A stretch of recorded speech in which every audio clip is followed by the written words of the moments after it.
welcome to another episode of Watch the Throne. I'm your host, King Ricky Rose of the Kings of the Rings podcast, and the new general manager of Wrestle Addict Radio. If I do say so myself. I don't want to chew my own horn, but toot. But ladies and gentlemen, I have been away for a little bit. The holiday season has begun. Tryptophan and turkey is a really big son of a bitch, apparently.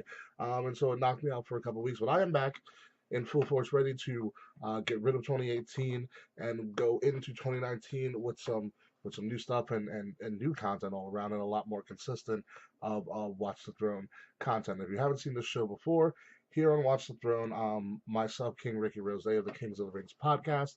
Check us out on Athletic Radio and iTunes and Google Play and all that hot stuff every Friday. I get to talk about a topic of my choosing for about 10 or so minutes and elaborate on it on something that I don't really usually get to talk about on Kings of the Rings podcast because we just talk about a lot of things and we go on rants, no pun intended. So this week, as you can see, I'm holding my NXT title that I got from WrestleMania this past year in New Orleans. And to be honest with you, it actually probably need to clean it a little bit. But this brand right here is single-handedly this brand right here. Look at it right here. Look at that greatness. This brand is probably the single most important brand in all of wrestling. As you guys know, there are more than 10 or 12 episodes in of NXT UK. NXT's division has been pretty prominent for the past 4 or 5 years or so now. They just branched off to NXT UK. They're doing really well there. They have just crowned their women's champion in Rhea Ripley. Congratulations. Pete Dunne, excuse me. Pete Dunne obviously is the longest reigning WWE champion of the modern era. He's beaten everybody's records over. It's getting close to like 600. It's getting pretty fucking ridiculous, to be honest with you. And the word did come out that NXT, the NXT contracted talent that is working in NXT UK can only work with WWE contracted indie promotions in the UK area, which just ticks some people off. But this isn't something that's unprecedented. If you guys are focusing on the American wrestling scene, the American indie scene, NXT has been doing this with some of their superstars as of late as well. They have been renting their superstars out to different promotions. Specifically, what I want to harbor on is Evolve. So some of the talent that's not really being used on NXT TV currently is now touring with the Evolve brand, and they're actually holding titles. The Street Profits are the NXT Evolve champions. Fabian Eichner, who's a shit tipper by the way, is the Evolve heavyweight champion, which is absolutely wild. Cassius Ono is coming down to do a couple of shows. Roddy Strong is going to do a couple of shows at Evolve. Velveteen Dream did a tour with Evolve. Mustafa Ali from 205 Live did a tour with Evolve. And it's great for Evolve. They have this working relationship that has been pretty successful. Most of NXT currently or in the past has shown up at Evolve in some way, shape, or form. It's actually kind of nuts when you look back at it. Johnny Gargano, when I met him, he was wrestling for Evolve at the time. Drew McIntyre was wrestling for Evolve. TJP wrestling for Evolve. Ricochet, Evolve. Matt Riddle, Evolve. These names sound familiar. Keith Lee was wrestling for Evolve. So it's a big thing.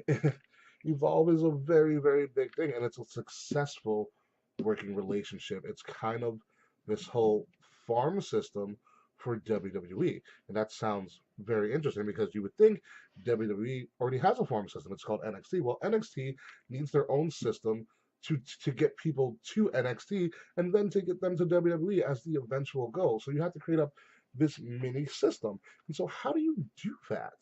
How do you create up this mini system to bring people into NXT or to bring people into the WWE in order to train them to become eventually part of the main roster and the main product? And the reason and the way you do it is you do it by making NXT all over the world.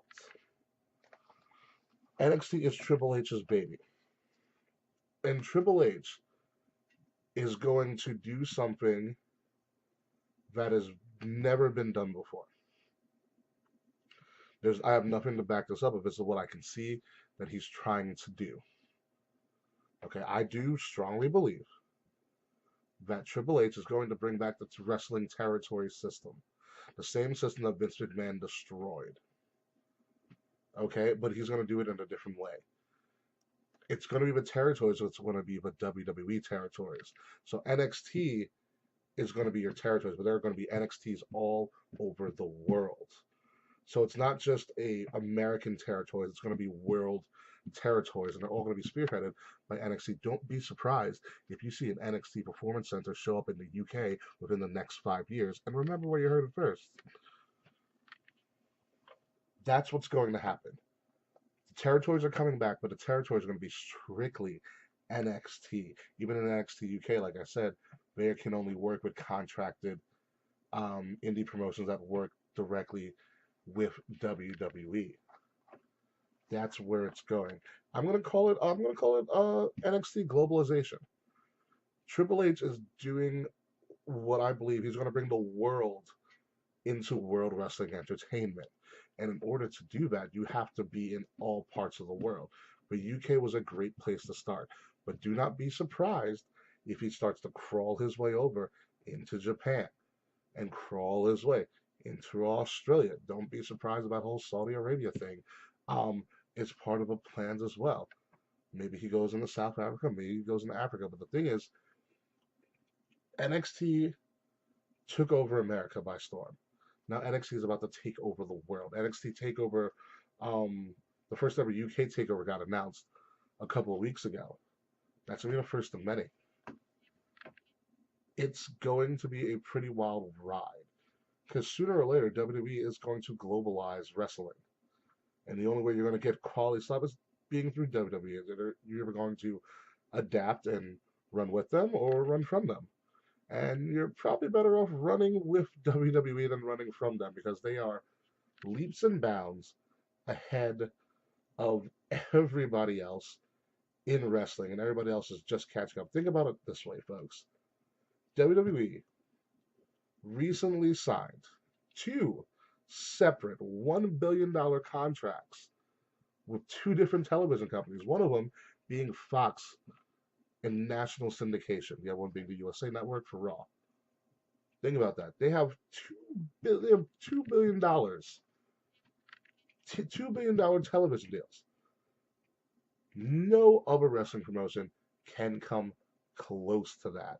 And now you're thinking about them with these $2 billion television deals in America. Now you're thinking about them expanding their promotional brand, not the promotional, their indie brand, their developmental brand all over the world, starting with the UK. The UK is the first of many stops for NXT and NXT's little safe houses and places they're going to make all over the world. And don't be surprised if all the NXT locations spell out WWE, because I think that would just be something that would be a Triple H and or Vince move. So that's NXT Globalization. Please let me know what you think about my thoughts on this. Leave some comments below. Give me some feedback. Anything is greatly appreciated. I'm glad to be back. I'm glad to announce that WrestleAddict Radio is going to be going into 2019 with some new cast members. 4-4 WrestleCast is coming. Not Your Mama Soap Opera is coming. Like I said, I will be one of the people spearheading the network as one of two GMs. Shout out to Mance from the Get the Podcast. Also my co-GM helping to run things. We've got a lot of cool things coming down the road for Kings of the Rings podcast. So be sure to check us out every Friday on WrestleAddict Radio on iTunes and Google Play, or you want to listen to us exclusively on SoundCloud. Please check us out because I promise you, in 2 weeks' time, we are going to have one of the best Christmas presents that I can give to you, the wrestling community. We are having a great special Christmas gift coming in 2 weeks' time. If you can figure out what it is, I'll give you guys a prize. I don't know what it is yet, but I'll figure it out. But until then, folks, my name is King Rickie Rose of the Kings of the Rings podcast and your general manager of WrestleAddict Radio. And this has been Watch the Throne.